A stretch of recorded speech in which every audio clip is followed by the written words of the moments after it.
Hello, happy Saturday. My name is Megan Mays. This is Being Civil in Minnesota.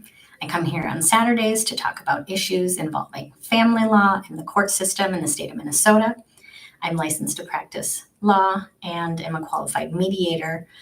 This does not constitute legal advice, nor am I agreeing to be your attorney, but I like to come here to give some free information and resources because I think people should have access to what the rules are.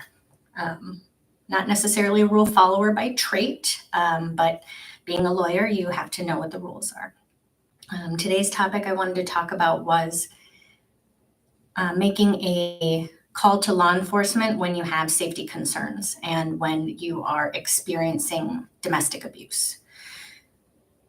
Many victims have given feedback, and the Minnesota rules require law enforcement agencies to have a domestic abuse arrest procedure. If the agency does not have one, then they use what is called the model policy, and that's under Minnesota statute 629.342. It's a lovely little read here, and so I thought I'd talk about what happens after a call goes to law enforcement. Now, this is not intended to be telling law enforcement how to do their job. This is just what the policy says. And so domestic abuse happens in many communities, many income levels, many diverse backgrounds. And it happens in your backyard. I live in Mankato, and I'm at a hotel for a soccer tournament. But in Mankato, we recently had a shooting, and you think, well, not my community, but that's why it's important to talk about domestic abuse. So this is based on Minnesota law and domestic abuse policy. So some of the background on the purpose of the policy is to enhance services provided to victims of domestic abuse. And so there was a movement to create a standardized model for to ensure that victims are provided the highest level of services. So if your law enforcement agency does not have a separate policy, then the domestic abuse model policy applies. So what happens first? There's a call to law enforcement. Maybe it's the victim, maybe it's a third party, maybe it's the perpetrator, the abusive individual that is contacting law enforcement, pretending to be the victim. It can be difficult for law enforcement sometimes to come on a scene and assess what's going on, but they have training for this. So report is received. They give these cases very high priority.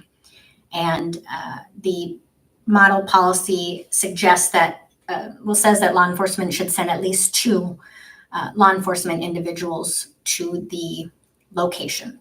And if there isn't one available, then they should try to locate one and send him or her or them as quickly as possible. Safety first. They're going to want to secure and ensure safety initially, and then separating the parties is a big part of that. Officers will typically separate the parties.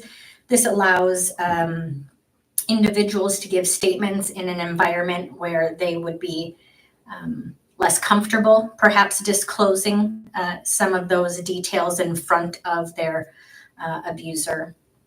So if there is an imminent danger of harm, law enforcement can force their way in to a location.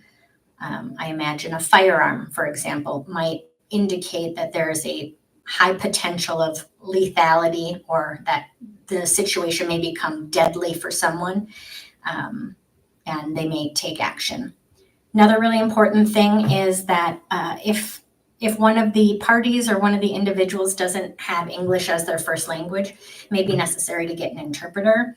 Oftentimes, individuals who don't speak English can have difficulty in explaining domestic abuse to somebody who doesn't speak their same language.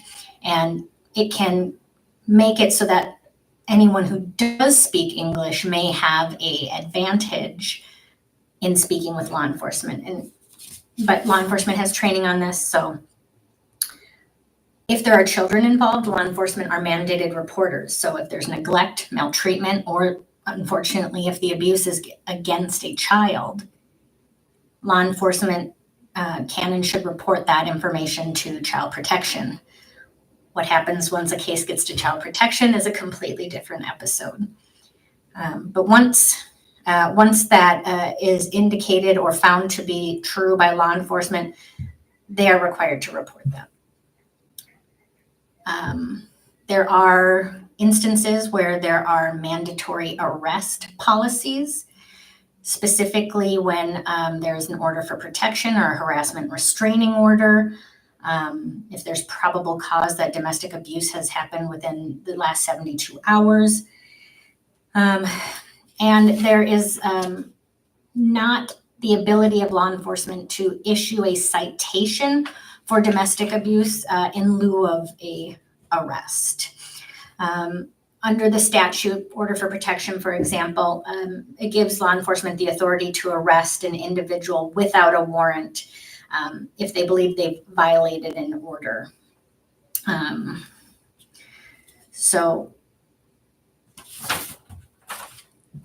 And if the officer does take the individual into custody, that is allowed under statute. And even if the victim maybe requests that it doesn't happen, the model policy indicates that is what needs to happen. Law enforcement will also stay on scene to make sure that the danger has subsided. Law enforcement will also provide victims with resources and information, notice of their rights, information about how to apply for a restraining order, for example, and telephone numbers for domestic abuse agencies. The law enforcement officer must make a detailed report even if no arrest is made, and a copy of that needs to be provided to the victim, their attorney, or agencies designated by the OJP to be organizations providing domestic abuse services to victims. Law enforcement has a difficult job. They are trained and are to take into consideration the fact that there may be a primary aggressor and an individual who maybe reacted in a way to defend themselves. That would not be an appropriate situation where both parties should be arrested. And there is a policy against what's called dual arrests, meaning just arriving and saying, you're both going to jail. Oftentimes they will look at the history of the parties. They'll look at their criminal records. They will talk to the individuals and get the accounting of what happened. They'll talk with witnesses. So law enforcement's main objectives are to protect and provide accountability and connect victims to resources. Minnesota law requires and encourages an immediate response, probable cause arrest, and victim support. If you or someone you know is experiencing domestic abuse or experiencing safety concerns, please reach out to a domestic abuse agency or call the National Domestic Abuse Hotline. I know it was a heavy topic today. There's a lot going on in the world right now, so stay civil, stay safe, and I will see you next week. Take care.